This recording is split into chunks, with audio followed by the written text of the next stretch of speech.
All right. Hello, and thank you so much for having me today. Before we begin, I'd like for us to take a moment to just soak in this moment. Wiggle in your seat, stretch out those fingers, your joints, your neck. Feel the sunlight against your skin or the blue light from our screens. But I want us to all remember that we are in the same moment at the same time together. And that's really special. We will not be in this moment of history ever again. With that being said, I think it's absolutely incredible that as humans, there are so many shared experiences that we share. Yet each and every one of our lives can never be called the same. As humans, our communities, families, religions, cultures, ethnic backgrounds shape the way we view the world and ourselves. While we have these differences, it's important to remember that when we have these shared moments, um, that these moments still form a sense of connectivity that fosters understanding and a profound sense of closeness. Well, to simply put, part of my job, my passion, is to find those individual stories, moments, feelings, and perspectives, and then build a narrative that is able to allow others to feel that level of connectivity and desire to go out there and do something new.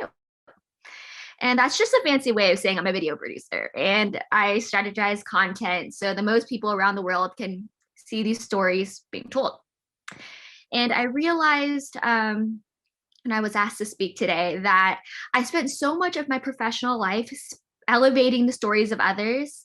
I haven't spent a lot of time telling my own story in hopes that it inspires you during our shared time together. So I hope that happens. I realized that this needs to start at the beginning. So when I was fresh out of college, I worked in my first major food media position in a big newsroom. I had moved just from LA all the way to the city, New York City. Very exciting. And it was fast paced. It was always busy. People were coming in and out.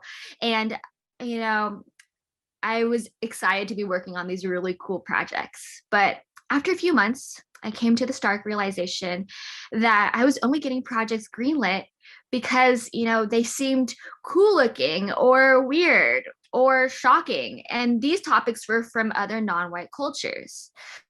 And I felt really uncomfortable knowing that as much as I wanted to explore different flavors, processes, and communities, this exploration was only limited to a very, very superficial scope of what an entire culture could present to the world. Especially when it comes to food, it's a huge part of the fabric of history. It is a testament to geography, war and conflict, love, familial ties, religion, and hope. It strengthens us and bonds us together. When we talk about food or any other marker of a culture, such as fashion and language, it needs to be given the respect that it deserves. And with that mindset, I was thinking about how the company structured their social video, especially when it talked about these different cultures. And I knew that there were better ways to introduce different dishes to our audience than only letting superlative dishes speak for an entire ethnic cuisine. Sidelining these other stories and the personal connection and potential links to them is a huge missed opportunity and a loss for food media and media in general.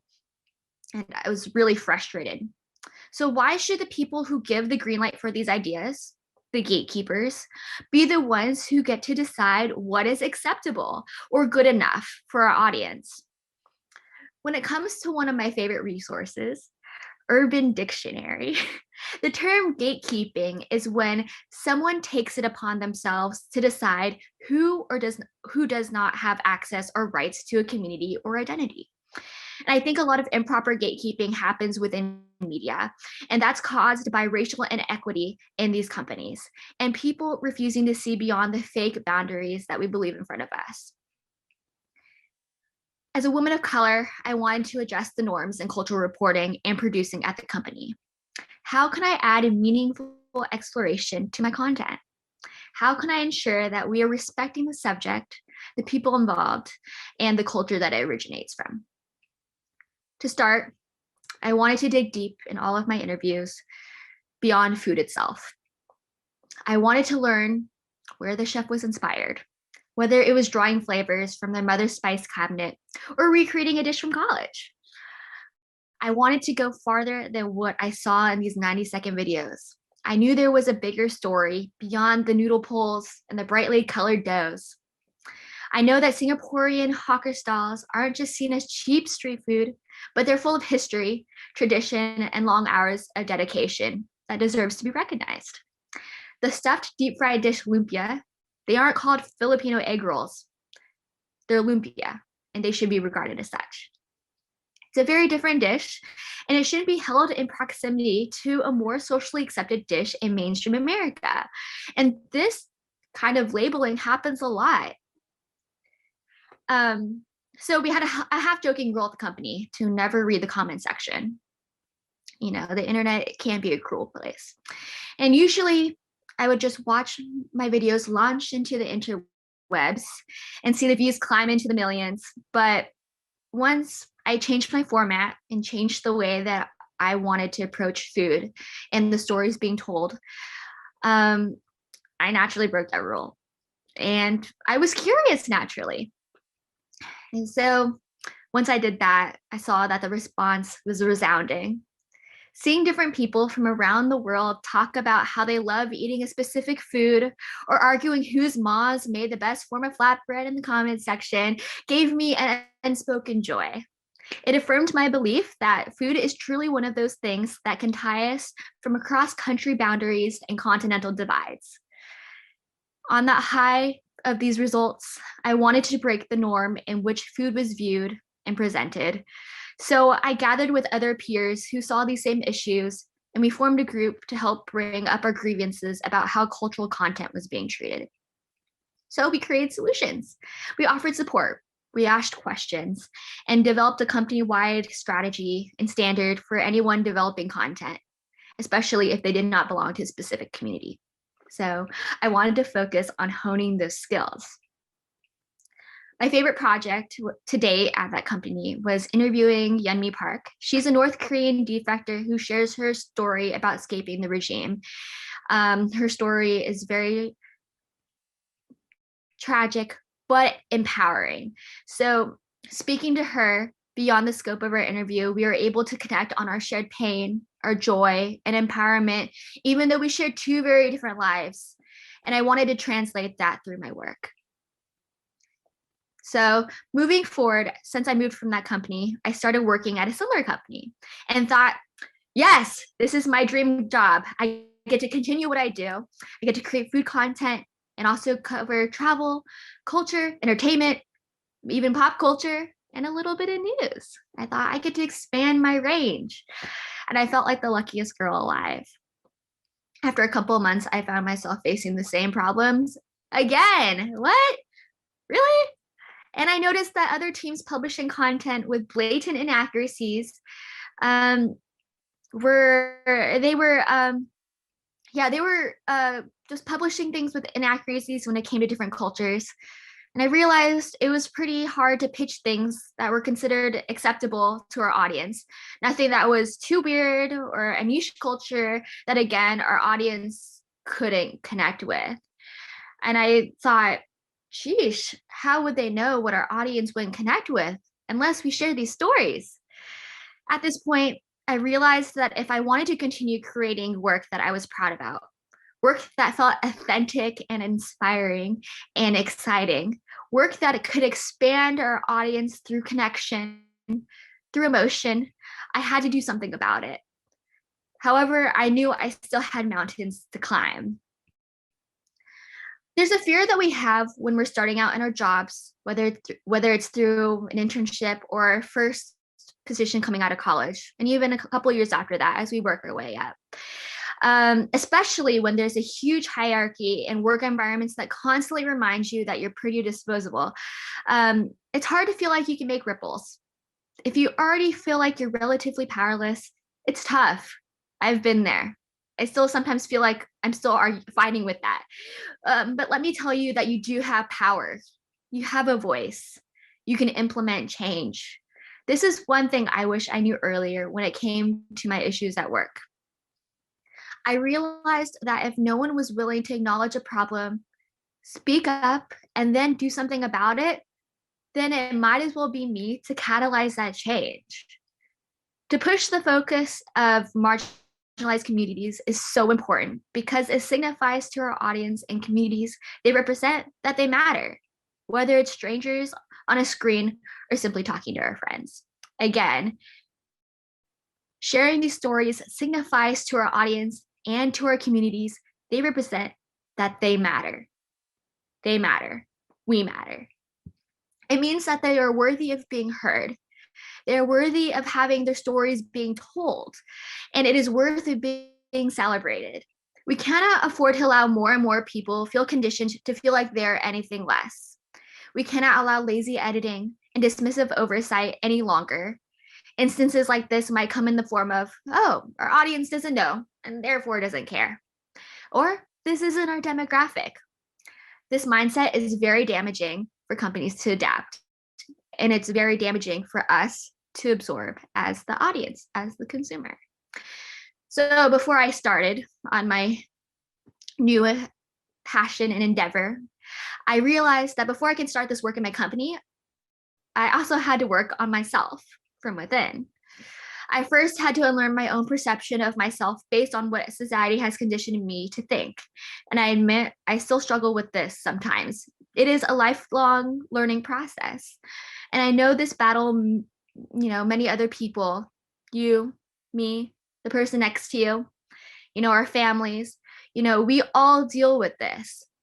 It's ironic in my situation because the vast majority of media that's generated is guilty of perpetrating these same stereotypes that we all face. As an Asian American woman working in an often male dominated workplace, I realized I had to speak up 5 times as much to be taken seriously. I had to make sure I kept the receipts to ensure I got the credit I deserved from my managers, on top of dealing with microaggressions and at times even handling situations where I had to educate coworkers on not calling me a racial slur. These experiences that I face are not unique to me. Marginalized people face these stereotypes and microaggressions every single day, whether it's their gender, sexuality, religion, race, and more. My opportunity to really take charge was when a senior producer asked if I wanted to volunteer and be a part of our union diversity committee. Our union diversity committee at work focuses on equity, whether it's gender, sexuality, or our ethnic backgrounds. And so I was really excited to take charge and, be involved and, really start making more of an impact at the company. So I said yes, and a week later joined the other union committees to ask what I can do. And to my surprise, I found I had an instant promotion. That same day, I became the head of our diversity committee because there was no one else there. And if that's not an indication of diverse hiring at a company, then I don't know what to tell you. It's hard. It's difficult. And that's a reality that, a lot of us will face in this lifetime. So I was largely lost with my new responsibility on top of my full-time job. And I began to brainstorm all the ideas I had to alleviate the lack of cultural competence at the company. And now that I'm saying this, I know this is a very long way of saying that I had 99 problems and they were all systemic racism. It took me almost 2 years and 2 different managers and reviving my company's diversity committee to fully start some kind of cultural oversight or a way for members across the newsroom to bounce ideas and openly ask questions about the stories they covered that dealt with a culture they were unfamiliar with or a community. So at around the same time, I was asked to work on the last few episodes of a new series that explored different dishes from countries around the world. Each episode focused on a regional delicacy that was not normally enjoyed in the US outside of the respective mother culture. Whether it was balut, which is a fertilized a Filipino dish that is a fertilized duck embryo in the shell, or gopchang, a Korean grilled intestines. I was thrilled to work on a project that allowed me to speak to different restaurants around the nation.